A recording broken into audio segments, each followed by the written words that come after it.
and I had no experience. I hadn't published any papers prior to, like, am I going to do an MEd? Am I, what am I going to do? For me, the debate was between pediatrics or going into public health, which was my intro into how these international organizations work. The work that I do is really supporting countries to implement effective TB programs. I do miss seeing patients. It's very computer-based work. It's very on-screen work. Take exams and all these things to get into Switzerland to practice as a medical doctor. Now, we're in a day and age where you can sort of craft the kind of life that you want. Like, I need to see patients. I was trained as a doctor, and I don't know what it means to be in this space if I'm not seeing patients. Email sending, like, I'm just doing my best sending emails every day, okay? If I don't have a job, I'm out. In Switzerland, you never hear a car horn. You will earn the money, but you will spend all the money here. It's so much harder for you to identify racism. I'm a child of the soil and the sun that's in Africa, not the one that's here. Hi guys, welcome to my channel. My name is Sissy if you're new here, and welcome back if you're a returning subscriber. Today I have for you Melanie. Melanie is a medical doctor working for a global health organization in Switzerland. I feel like a lot of us don't necessarily enjoy clinical medicine. A lot of us were kind of forced doing medicine. A lot of us feel like we would want to work outside, like, work for like UN, work for like WHO, UNDP, those kind of things, those kind of places that have their like organizations based in Switzerland. And so I was so excited when Melanie agreed to come and tell us, and so we can be inspired, and so we can feel like we can do it too. Yes, welcome, Melanie. Thank you. Thank you for having me, Sissy. I'm glad we got the time to do this. Should I give you a brief intro? Yes, please tell the people. If someone doesn't know Melanie, who is Melanie? Yeah. Well, I'm Melanie Kitongo. Like Sissy said, I work in Geneva, Switzerland. I've been here for 3 years, a little over 3 years now. I'm a mom to a very adventurous 5-year-old. What else about me? I studied with Sissy. We were in the same class. And then we also worked together for an organization shortly after school. So a brief introduction of how I got here is I studied medicine in Makere, Mulago, worked in Kampala at a private hospital for a bit, and then joined a research organization where I worked with CC called Global Health Uganda. I was there for 2.5 years, about working in clinic sickle cell research. And then I reached a point where I felt like I needed to make a move, as every other doctor feels. Like, am I going to do an MEd? What am I going to do? I did enjoy clinical practice, surprisingly. I enjoyed working with children. So for me, the debate was between pediatrics or going into public health. At the end of the day, I was really swayed into the public health route because the system back home made you feel very helpless. And I felt like if I continued even to do my MEd, I would still have that same feeling. And so not to say that I decided to come and save the system, because it's very idealistic to do that. But at the end of the day, there's only so much that practicing in a clinical setting can do for a health system that's really needs a lot of work. So I decided to make the switch. And when I did, I applied for a master's program in Italy, where I studied a master's in international healthcare management, economics, and policy. What I loved about my master's that it wasn't a straight public health route, because it was very diverse. We were studying with economists, psychologists, lawyers, pharmacists, because it had a business angle to it. It was like a specialized MBA, if you think about it. And so it opened my mind to a lot of healthcare management work that I would never have been able to do, but also project management work. So what I did is do a special track for global health work, which was my intro into how these international organizations work and what are the different organizations and what do they do differently? Because before, for me, I was like, they're all the same. They're all like WHO, but they're really very different. And so that was very good for me. And after that, I applied for work, and that's how I ended up moving to Geneva, Switzerland to work now in the organization that I do. I'm mostly focused on tuberculosis programming from the public health angle. And so the work that I do is really supporting countries to implement effective TB programs and hopefully end TB by 2030. Yeah. Oh, so cool. I love it. It just sounds so inspiring. It sounds like you're living the dream, living in Geneva, supporting countries. Countries, not even individuals.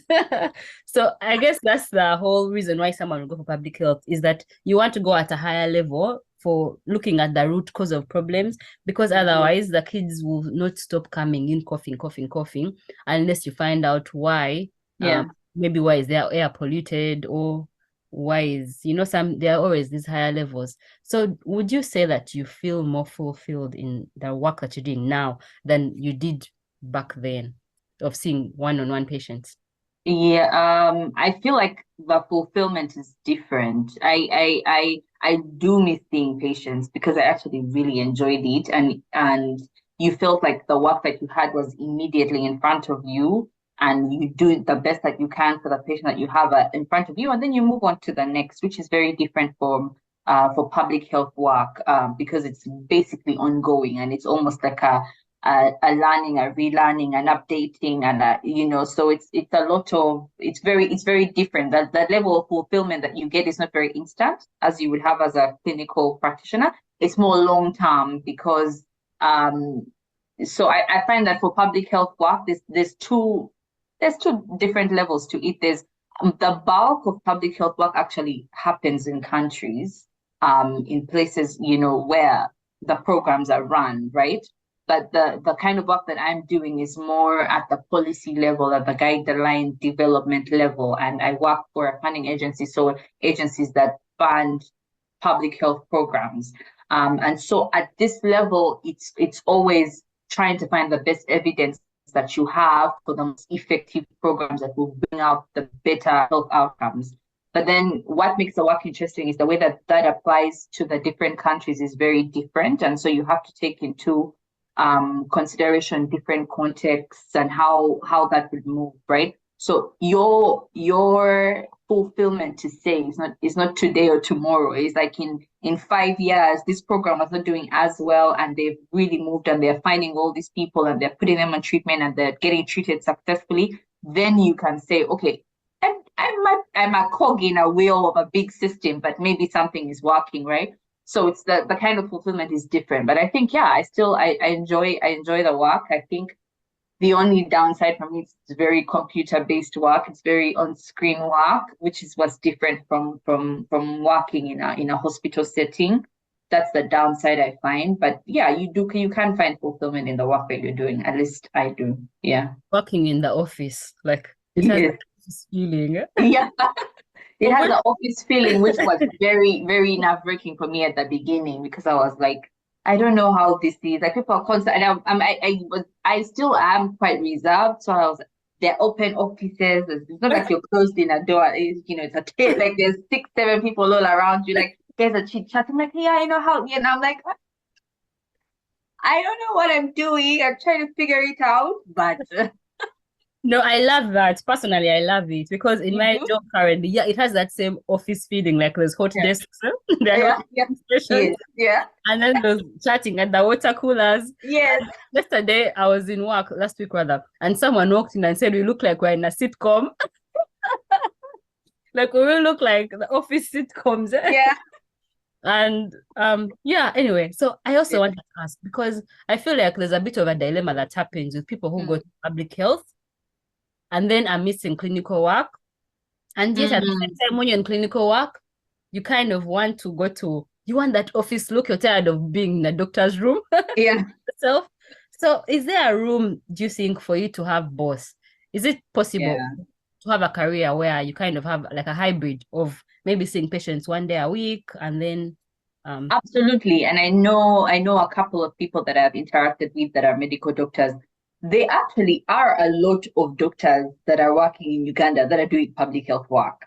Like it's actually, yeah, it's not like for my example is very far removed because I'm in another country and I you would have to actually take exams and all these things to get into Switzerland to practice as a medical doctor. It's a route that you can follow. I haven't chosen to follow that, but I know a few people who have. But yeah, in Uganda, like I said, where a lot of the TB programming stuff works is that there are people who are working for NGOs who are seeing patients, but are also, tracking how many patients are being put on treatment. So they have a public health angle to it, right? Which I said is where the bulk of the work happens. But I know people as well who are not necessarily Ugandans, but have grown up in the UK, in other countries, and have practicing licenses for the countries in which they trained, and do volunteer every once in a while to work in a clinic, and maybe once a month they will volunteer in a clinic and treat patients.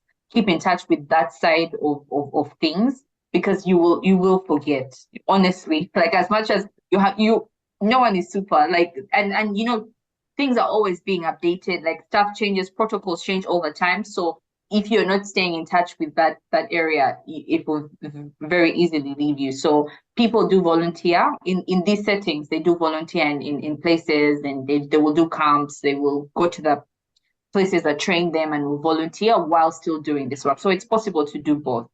100%, yeah. So even here in the UK, it's possible. I've seen people have what they call portfolio careers, which is where they combine, like they can have 1 day a week is for teaching, and then 2 days a week is seeing patients, like clinic days, and then like 3 days a week is like research or yeah. So somehow you can kind of have a both if you really, really wanted, but it's Yeah. more difficult, I think, to do both things than Yeah.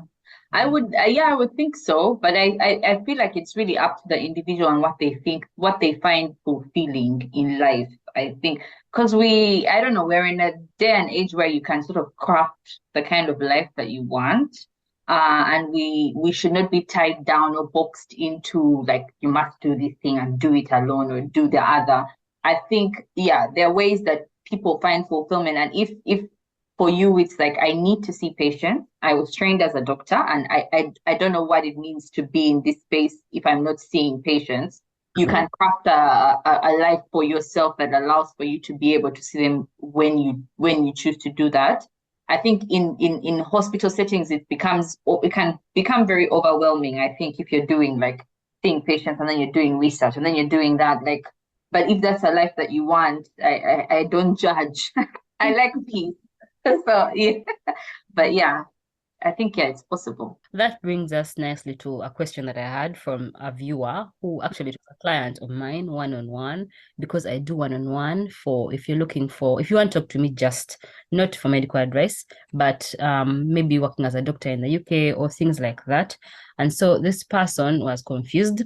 She was working in a private clinic in Kampala, and she was looking into either going to the UK to do lab exams and go to the UK, or should she do an M-Med, or should she do MPH, because she actually wants to work in like IDI, Muju, those kind of things. And I related so much with her story, because I felt like, even me, I remember that feeling when I was working in SAS, because for me, I worked in a clinic. I worked in SAS, I worked in some other clinic, and I remember feeling like this is not the life I wanted. Like, it wasn't what I wanted to be doing at all. There was that feeling like I could be doing more with my life. I wanted to go to like where people are going.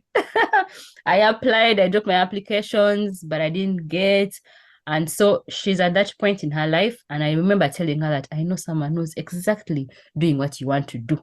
Here she is, Melanie. Melanie is doing what you want to do. Dear person, if you happen to watch this, yeah, she is. What is your advice, Melanie? Because I feel like you must have also had that moment of Yeah, no, true. I think for me, what I would say is that try and test the waters. So what I did for myself was, I think initially I was like, I have no research experience.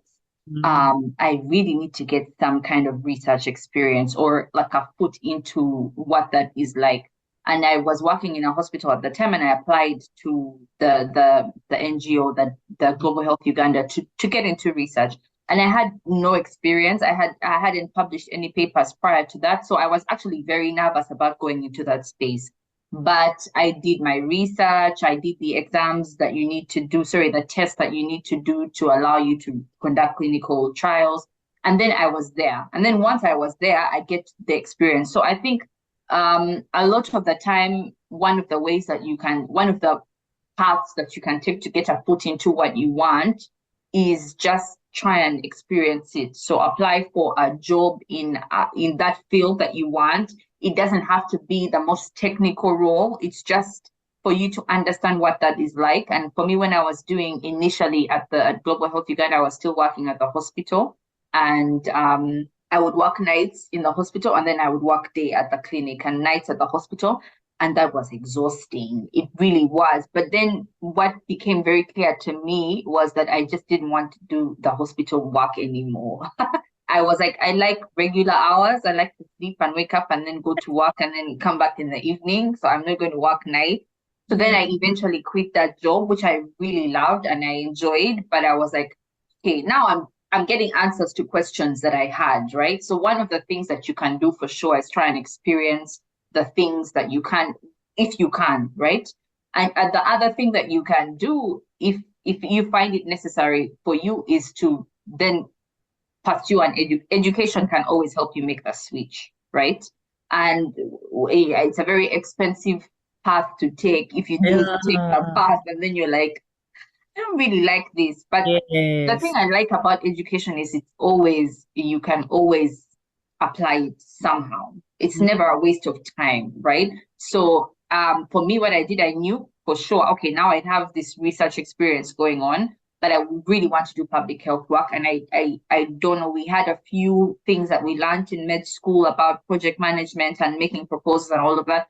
But I felt like there was still a lot more that I could learn. And so I chose to then make the leap and do a master's in that field, right? And even when you do it, it doesn't mean that you must tie yourself to that. You can still do the master's and say, you know what, I really miss clinical medicine. Let me have gone back, But for me, that's what helped make the switch and then move into this direction. But I also gained so many skills that I did not have as a practicing doctor at the time that have really become very relevant for me in this field. So that's the advice I would give. Try and experience it, try and get into those organizations that are doing that work already and see if it's something that you enjoy, or just make the leap and study what it is you feel like you're more inclined to do and see what that road, how that path, goes. And I think what is encouraging for me is that you don't have much research experience. Yeah. Yeah.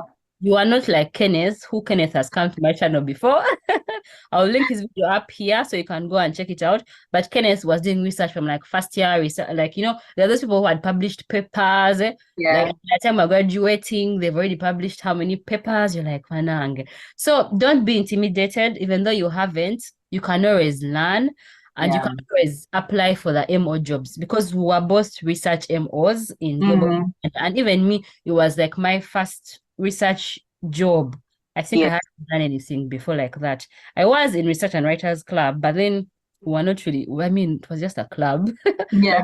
Cool, and we're not actually doing anything. By the time I joined anyway, nothing much was happening. I think I was a bit late. So I think don't be intimidated, just apply for the jobs. And also the education is also a good option, especially if you get a scholarship. Yeah. I don't think it's worth it, let's say for the UK, for example, to just apply for an MPH that you're going to pay yourself when you're not entirely sure that's what you want to do. You want to just try it out. Because it's really expensive. Schooling is expensive. So definitely a scholarship. I did get one as well for my master's program, without which I would not have been able to do the master's anyway. So it's a big barrier, actually. It really is. But what I wanted to say, that for us, even the clinical research work was both, right? We were doing research, but we were seeing patients. We were managing patients. So it wasn't very far removed. So if you're anxious about making a leap into a different direction, maybe find a bridge, because what it was for me, it was like a bridge of like, I'm still seeing patients, but I'm still learning how research and how that research translates into policy, because eventually then the research you were doing helped to develop the guidelines for sickle cell in Uganda. So it starts to elevate itself away from the patient, and you're like, oh, this is why we were doing what we were doing, and this is the impact, right? because at some point it's not very clear. But so yeah, get a bridge and see how that works. I think you've already told us what are some pros of non-clinical work, e.g., having regular hours, not working nights, not working weekends. Like you're like a normal person, eh? Yeah. Yes, getting holidays. I remember like my first Christmas working as a doctor, like not in training, but like when I was done. I just remember like Christmas was a myth. Like it doesn't. I had to work, right? And I remember feeling like, oh, Christmas is my favorite holiday. I'm so sad that today, like, I have to work a 12-hour shift. And people are different. For me, that was very sentimental to me. And I was like, I don't want to live a life where I don't enjoy some of these things.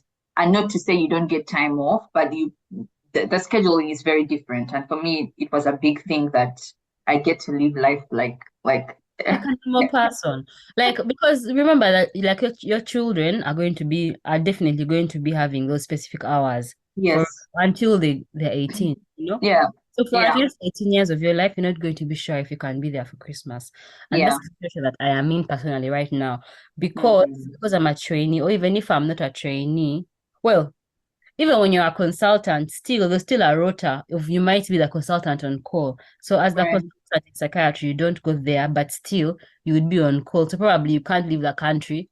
So Yeah. somewhere your time is not your own. Even Mm. when you're employed, your time is not entirely your own. But at least it's more structured around like the rest of the world. Eh? Yeah, exactly. No, and especially around your kids. And because like I mentioned, I have a daughter and they have set school holidays. They have set, so it actually becomes very difficult for you to try and plan your life outside of the schedule that has already been determined for them, right? So it gives you that flexibility to be able to even plan ahead of time because they have school calendars for a full year. And so you can plan well in advance that I will not be here at this time, which for me, I I can't, really like. which I can't because Yeah. they do the rota for like only 6 months at a time. You don't get any like Mm, what's happening beyond that. So yeah. that's a big pro, I think. And also, night working has been put on the list of possible carcinogens, I think, by the CDC. That's interesting. Night work, yeah, it's Really? not normal. Yeah, it's not Mm, normal working at night, and especially if it's prolonged, like years and years and years, like people who mm, emergency medicine, like it's not normal. yeah. Yeah. I remember how my body felt, like physically, what my body felt like when I would do the nights. It just didn't feel right. It's not getting used to it. Yeah, your body doesn't adapt. It does not adapt to that. So yeah. No, I'm grateful that I get to sleep 8 hours every night. What about cons? Cons. You mentioned Cons, one already. yeah. I Which was mentioned, missing. Mm. yeah, but I also mentioned the fulfillment is not every day. It's not like how you feel as a doctor, like almost like, oh, I saved someone today. I know Funny, doctors don't funny, walk around like that, but it's funny that funny I say you that. say that, Yeah, but I'm starting to feel less and less of that. yeah, Yeah, I'm starting to feel more and more of that. I'm having a lot of questions, although that's my own personal thing. yeah, Questions of what am I really doing? Am I really helping? How much yeah. am I really helping? I was listening to some podcasts, and especially for physical health stuff, although me, I'm not in physical health stuff, but Mm, even me, I have a part that's a lot of prescribing medication, where you're questioning like how much is this really helping this person? mm, Prescribing antidepressants daily, daily, every day of my life. mm. I'm prescribing antidepressants. And it's like a lot of times, maybe the problems are social. Yeah, Maybe yeah, it's the relationship that you're in. yeah. Maybe the poverty. We can't really, like the antidepressant can't fix all these wider social issues. Or if Mm. your life just sucks for all kinds of other reasons, and now you're depressed, I'll Yeah, prescribe something. But then there's that feeling of I don't know if what I'm doing is it really helping at the end of the day. yeah. I know. So you tend to get that feeling as well, because I won't glamorize my day-to-day work. Like I don't. It's not. It's a lot of relationship building. It's a lot of working with different partners in the space. I work for a funding agency, so it's a lot of prioritization of what is necessary, what is not. So in the day-to-day of the job, it just can feel like I send emails and I'm like, please reach out if you have any questions, like the standard memes around email sending. Like I'm just doing my best sending emails every day, okay? So yeah, so the day-to-day of it doesn't feel as fulfilling as a day-to-day of being a clinician. It's very different. And so it you just step back. It's almost like you have to be very reflective of, oh yeah, we did this thing, or we helped support push, the updating of this guideline, and we help, push countries to use these better regimens for TB patients, for example. And now they're using safer drugs with fewer side effects. Like, so it's longer term. It's a bit far removed, but you have to be very intentional. That's an impact, and that's life changing for a lot of people. So it's not very immediate, and so you can very easily get discouraged because you're like, I'm just tired of sending an email. I'm tired. Like if someone else makes me send an email, yeah, but it is fulfilling in a way, but in a different way. What other con would I say? I can't think of anything else, but if Yeah. there's anyone who's practicing and knows others, they can feel free to comment. Yes. If I remember something, I'll let you know. I'll text you. Yeah. But that's a big con actually. Yeah. There's someone who was trying to discourage me from going into public health work because at some point I really wanted to, and they were a doctor working in the WHO, and they were talking Okay. about how, yeah, I miss it. I don't feel like a doctor anymore because like I've forgotten everything. Yeah. And Yeah. that's Yeah. what the person was feeling. So it's kind of the same thing of Yeah. Although I feel like we also tend to tie a lot of like I've forgotten everything I learned to that one undergraduate degree that you got. Like it's the bachelor's. It was like the foundation of everything, and I find that it's very common for doctors to say that, but like other people who have studied other things and have done masters to do something else don't normally go like, oh my God, I've got all the law I start like it's very different for doctors. I feel like maybe yeah, we're hard on ourselves a lot for no reason, but it's not that that knowledge has gone to waste, but it's also not that you've not applied, like gained newer skills, newer knowledge that you're then applying as well, because I do work with people from all sorts of backgrounds who are doing public health work. And very rarely do people sit and be like, oh my God, I'm so like, I feel bad, like all this economics I studied in the beginning. Yeah, yeah. I don't know if what I'm saying makes sense, It but yeah. makes sense. I think as doctors, we assume that the way you are when you finish med school, because you've crammed everything, you know, all the systems, is how doctors are from that point moving forward, which is not Yeah. even an Not true. ICU person will not know everything, will they? Yes, ICU exactly. tell us, do you know all systems of everything? And maybe you're the ultimate doctors. Don't know. Amanda, tell us below. Like like anesthesia people, maybe they're the ones who know everything. Because even when you go into whatever department you become, pediatrics, you forget about adults. Or Mm, if you go into obstetrics, you kind of forget the other things. And you're supposed to, because you're supposed to be getting more and more specialized in what exactly. you're doing. So it's like Yeah, thing. exactly. So Yeah. anyway, what about Switzerland as a Yeah. place to live? What's it like over there? Mm, Yesterday I spoke to someone in Australia and she told me that she was so shocked when she arrived. It's so bright. Like when yeah. you first look at it, Yeah. apparently they have less ozone, and that's why Uh, so much like skin cancer events, the skin cancer capital of the world. Eh? oh, So interesting. what is Switzerland like? Draw It for us. is, it is, it's so funny when you say how bright it is, because I remember like the summers in Europe, to me, I was like, my eyes, like, what is this sun? It's so bright, and then the sun is literally like piercing your skin. It's inside. So sunscreen is a thing. You must wear sunscreen. You must protect because you feel the difference in the sun that's here that than the one that's back home. I mean, we're really lucky at home. Like we definitely have a lot of protection happening for us. But Switzerland in general is a lovely place to live. I find very peaceful. I think they're intentional about their peace, as you know from history. And so yeah, it's relatively safe. a good place to raise children because the environment is basically structured around parks and friendly walkways and bike lanes, and so it's almost like an ideal. It's like a little bubble. It's a bubble. A very ideal place to raise children. Geneva, specifically where I live, is very international because we do have a lot of the UN organizations based here. And so what I also like is that you never feel like an outsider because everyone else Is is. an outside. Yeah. You're a bunch of immigrants, Exactly. but you call yourselves expats. But because we're not really immigrants, unfortunately, in Switzerland, the way that the laws work is if I don't have a job, I'm out. Period. Yeah. So we are mostly expats. We're not on the track to becoming Swiss people because yeah, the Swiss are very protective of their country. Understandably, we would never leave. But no, so yeah, it's quite safe.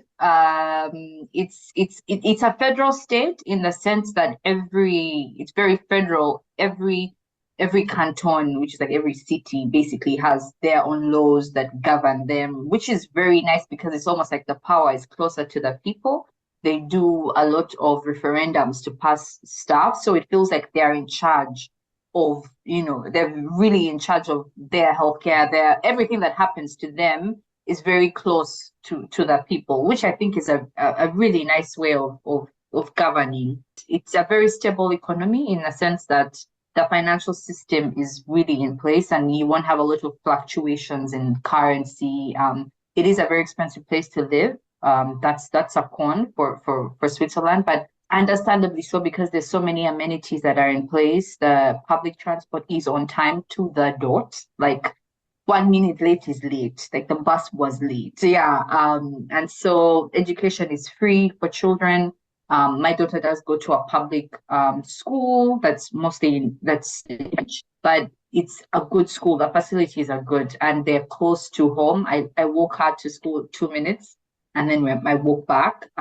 So I can't complain about traffic and a lot of the things that we would complain about back home. Yeah, so it's an ideal place to have a family, to live. People are generally peaceful and happy. We always joke about how in Switzerland you never hear car horns. Like no one hoots. They're nice and calm. They're always so calm. It's ironic because then when we cross over to France, which is very close to Switzerland, then you just hear like that. You're like, oh, okay, I'm in France now. Sounds like some utopia. It is in a way, but it has its cons again, like that you will earn the money, but you will spend all the money here. There's for people who pay taxes are high, but you have to pay insurance, home insurance, health insurance, social insurance. So, which I think a lot of places you have to do anyway, but the cost here is significantly much higher. The cost of housing, food is all quite high. So yeah, that's a thing I think you never get used to. 3 years now, I'm like paying so many bills all the time. It happens. So if someone says that the salary is like in the jobs applied, they shouldn't get too excited. Yeah, yeah, no. Yeah, don't get too excited. Especially if you're going to live here, it will stay here. I think that it's systematically made that way. Yeah. Yeah. Not that you're earning the money and you're living in Uganda. Yeah, it's different. Yeah. Maybe different. That's possible. Yeah. Because you have to, well, at least for the organization that I work for, you have to be paid in the currency of the country that you're living in, and you have to be living in the country anyway. So it's not like I can ask for, can you pay me in shillings? Put them in my Uganda account. Yes. Yeah. And any cons? Because you had mentioned one con, which was the high cost of living. The high cost of living. I think the other con for me is that it never really feels like home.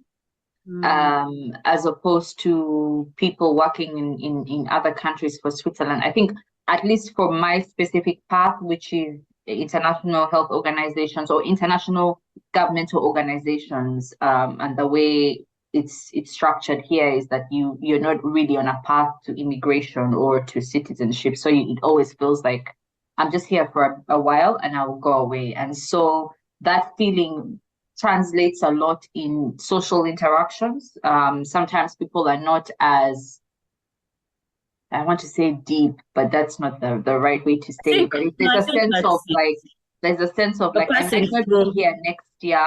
So yeah, Yeah, we're just passing. We're just passing through. yeah, we're just passing through. Yeah, which is different for people who go, I don't know, to the US, to the UK, because their Yeah, intent, their intention is to stay there, and yeah, so it's different. That feelings can come through. yeah, Which yeah, I mean, I'm grateful that there is a big Ugandan community here, and everyone is so nice, and we meet up as often as we can. So there's that sense of home. But for yeah, there's that the feeling that I might not be here next year. So yeah, yeah, I think it's a con as well for Switzerland specifically. yeah. Maybe Geneva. Let me not say Switzerland. Let me say Geneva because the other towns are not the same. The Mm. context is different. Yeah. Yeah, and also for the UK specifically, I think the UK is one of the easiest. Like it has Mm, straightforward path to immigration and citizenship. mm, Just 5 years, 5 years on a work visa. Then at the moment they're discussing making it 8, but it's still 5 for now. Then you get permanent residency, and 1 year on permanent residency, you get passport, British passport. mm, It's more straightforward. So, but then because I haven't got there, I still have that feeling of I'm waiting. When I get there, then I can relax. Otherwise, you still have to keep saving up for visa, saving up for visa. Um, yeah. Do you have to renew your visa every year or no, no. yeah? But every time a job contract ends, you need a new job. So the Okay. urgency of the new job is not the same, I think, if you have permanent residence and if you don't. Have your Mm. permanent residence, if your visa ends, out of here. Yeah. Yeah, yeah. But what about in terms of if someone was a doctor and wanted to work clinically? Do you have any idea about that? No, I really don't, unfortunately, because I think that's not the path that I chose. Yeah. I'm sure there are ways to do it online. You can research that, but yeah, I don't know. I feel like will I consider it at some point? I don't know. I'll let you know, City. Yeah. And But also, let us know in yeah, the comments if you happen to know about yeah. how to do that. And yeah, and then we can see how someone can come to work in Switzerland because I'm sure others are aware. If Yeah, someone, Switzerland does have four national languages though, so it will really depend on the area that you go to. Where I live is French mm, speaking, so you most likely need to learn French. But mm, there's a German speaking part, and there's an Italian speaking part, and there's another smaller language that always keep forgetting. But yeah. So I feel like the language might be a requirement for sure. usually it's language first and then Yeah. some other clinical exams first. What about racism? I like to ask about racism because people fear so much about racism out there. I know someone who was saying she won't even apply for like masters abroad because she's so scared of racism. And I was like, Wow. yeah, I think it's not that bad, but what's it like over there? Yeah, that's the it's a, yeah. I think there's racism everywhere, honestly. One of the things about growing and living in Uganda, and I'm sure you experienced it when you went to the UK, is that it's so much harder for you to identify racism because we are mostly a black society. And so I'm like, the person was just not kind. I don't know why, but it I can't really tell if they were like it took me maybe I don't know 2 years or so to be like, okay, that's what that was. Which is a good thing, honestly, to be oblivious about it because I feel like Yeah. once you become very aware of it's then everywhere you go and you're like, oh my God. But Switzerland specifically, I think I mentioned Geneva, where I live, is very international. So there are a lot of Black people. And so it's harder to be overtly racist when there's a lot of people around. It's different.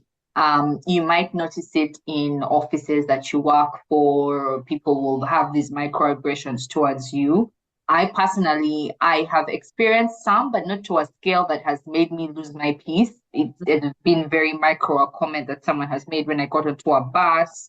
about me and my daughter. And most of the time, I really just feel sorry that someone has that much hate in their life, because like, I want to continue living life. And I remember the one incident we had on the bus. So she was speaking in I think German, and I couldn't even understand what she was saying. But like the lady then translated to us.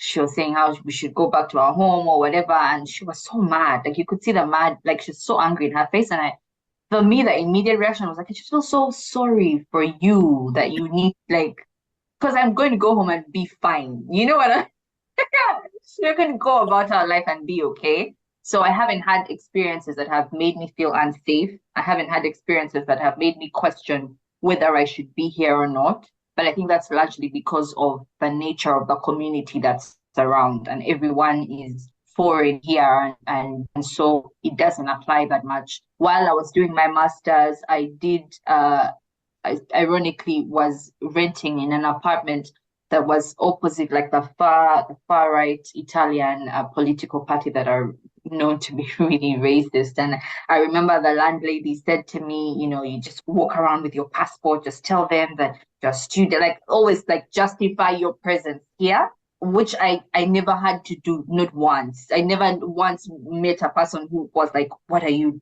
So my experience for me was fine. All they did, and I couldn't recognize it because I had just come to Europe. Okay, you kept it moving. So you live in this oblivion for like the first year or two. It's not at the center. Like I feel like a lot of people who grow up in South Africa, for example, it's in Africa. I'm giving an example for Africa. Is like it's front and center, and you can recognize it as soon as it happens. It took me a while to recognize it, but I haven't had the worst experience, honestly. If it happens, it's every couple of months, and it's very micro stuff that I feel like I'm so what is the word? So confident in who I am now. That it really it would take a lot to shake me. I think that's one of the benefits that you have moving abroad as an adult, as a grown adult. A young adult, it's still tough, but like when you're older, it's almost like, guys, like I've lived with this color of my skin. I was darker than the average Ugandan, so I've already known like it's Meanwhile, harder to Melanie, push me. Yeah. I've told you before how someone was telling me you are mixed race because I of don't think hair. it's mixed race though. Then to auntie because of your Because hair. of the hair. Oh yeah, because of her hair. Yeah, and Yeah. people are saying, she can't be totally Ugandan. I am very, very Ugandan. And I was like, I remember growing up, I always was very cautious about my skin and being really, really dark, because I was always darker than everyone I met, most times. And the first time I traveled abroad, I was so afraid of what people would say about my color. And I remember I used to like scrub my skin so hard. I was young. I mean, I was like P6 or something. And I was going to the US for a trip. I scrubbed my skin. I did so much stuff yeah, but now like you can't criticize me about the thing I've lived with for 30 plus It's so years. So beautiful. I'm so comfortable in it now that I'm like, you're just wasting your time. You So are like Sulwe. yeah, Suwe. And I read Suwe to my daughter all the time. My daughter loves it. One of my daughters loves Sulwe. Like she makes me read it almost every day. Oh, I Like love that. she's I the love one that she called loves Suvi. So her name is Suvi. So she says this it. is Sulwe and she says it's her. Uh, Oh, I yeah. love that. And then Hair Love. Yes, we So also do hear that. Gabi is Zuri in Hair Love. So she says this is Ah, her. Yeah, oh, I love okay. that the way they identify. I Um, do, yeah. I do, and I see it like raising my daughter in this setting. It's also now she's always acutely aware of people's skin color and stuff. I think it's good that she's interacting with people, but it's also one of those downsides to race, is that it's going to always be front and center for her. While for me, growing up, it really wasn't a thing. And so you have to be more cautious about how you address it. You must address it. You have to have these conversations with your children.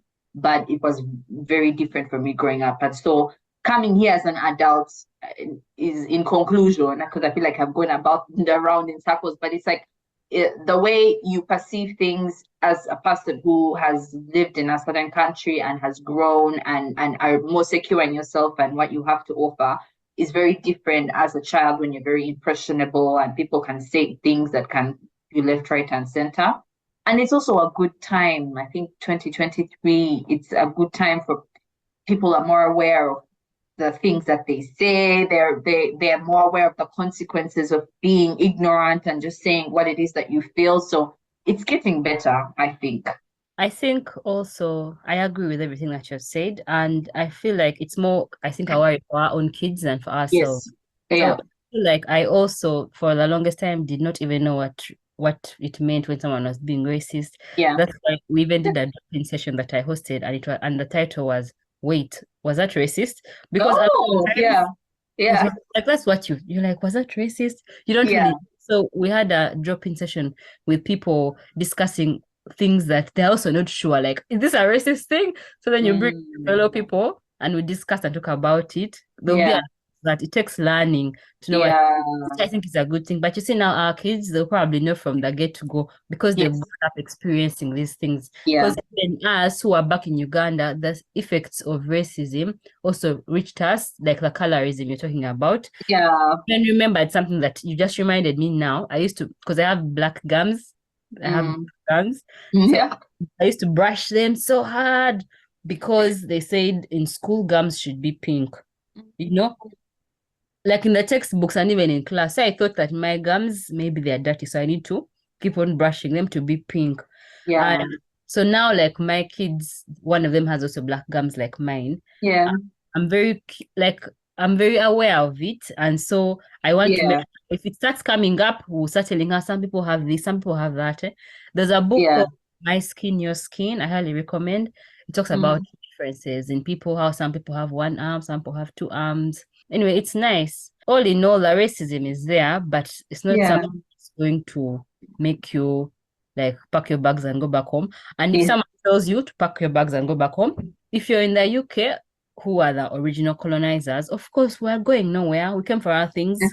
Give us our things. We're here collecting debt collection Yeah. on behalf of our ancestors. We're going nowhere. So if anyone ever asks me, because no one has ever told me yet to go back where I'm coming from, I'll tell them I'm going nowhere. Yeah. Yeah. Yeah. And also because it's so diverse here, there was someone also was telling me that when a patient told them to go back where they're coming from, the person said, like, look around, who here looks like you? Hmm? You, Mm. this is our country now. You go back. Because especially in healthcare staff, there's a lot of diversity in healthcare staff. Like the NHS, for example, is like a lot of the workforce are from abroad. I Yeah. don't know why, but Yeah. somehow there's a lot of us and other people, like people from Asia, different parts of Africa. So yeah, Yeah.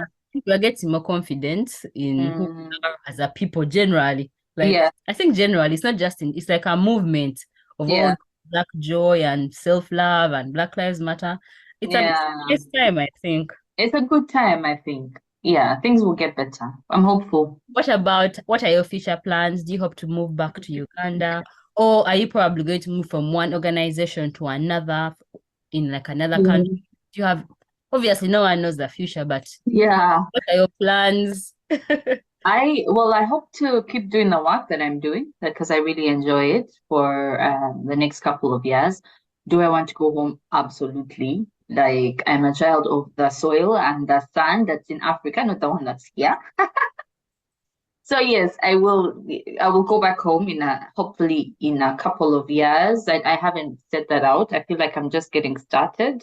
I feel like Mm. you feel young forever, but yeah, definitely back home doing something that I love, that I'm passionate about.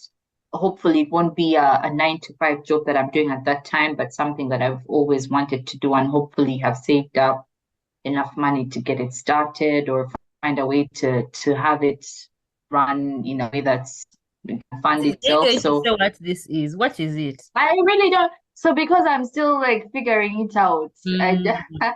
you know how you can have so many passions that are so diverse. Like I really love interior design, and I hope I can do interior design work. But then Mm. I've always had like a soft spot for children with disabilities. So I've always worked with I've worked with children who are deaf, children who are blind. And for me, it's like a a personal thing where I've always envisioned doing some kind of community center where they find joy, like a place of joy for children like that. And it's not very medical because you would think I would be taking the medical angle and saying that I would like to have a place for them to where they can get the best treatment that they do, because I feel like in Uganda that's still lacking a lot for that group of people, especially children. But also just a place where they can just be happy.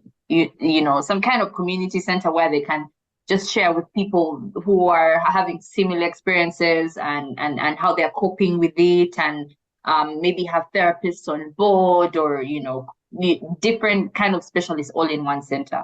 So I that for me is a dream that I'm still nursing and hoping to see how it works out. So we'll see how I figure it out. I also love singing, so I don't maybe I sing again.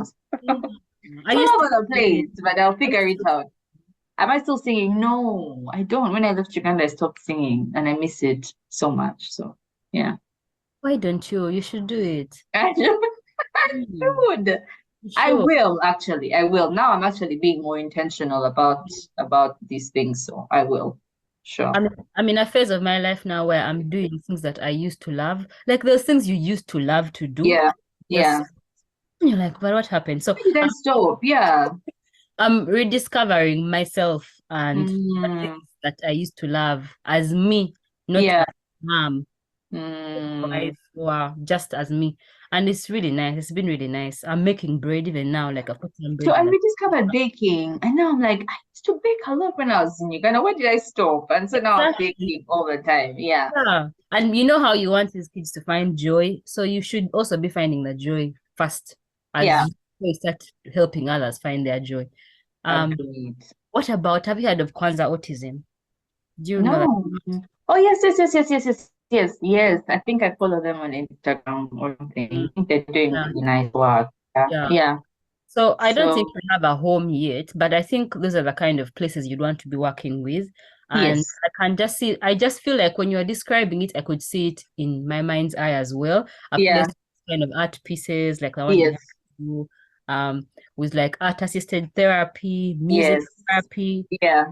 all these things. Absolutely. Yeah. I don't like a medical model of management, and I Yeah. think it's the right one anyway. So Yeah.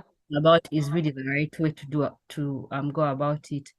I can't wait for when that happens. When it happens, Yeah. So Future Melanie, when you hopefully see I this, will. What I'm doing now is I was saying, future Melanie, when you see this video, when you come back, please comment below and tell us, link the details to where we can come and see your home. I will. I will definitely. I think for me, it's one thing I really want to see through. What I'm doing now is I will reach out to people who are doing work in that space and support in ways that I can. Maybe it's financially or donating stuff, but I think ultimately I want to do something much bigger with that. So Mm. yeah. There's also an organization. Do you know figurines? No.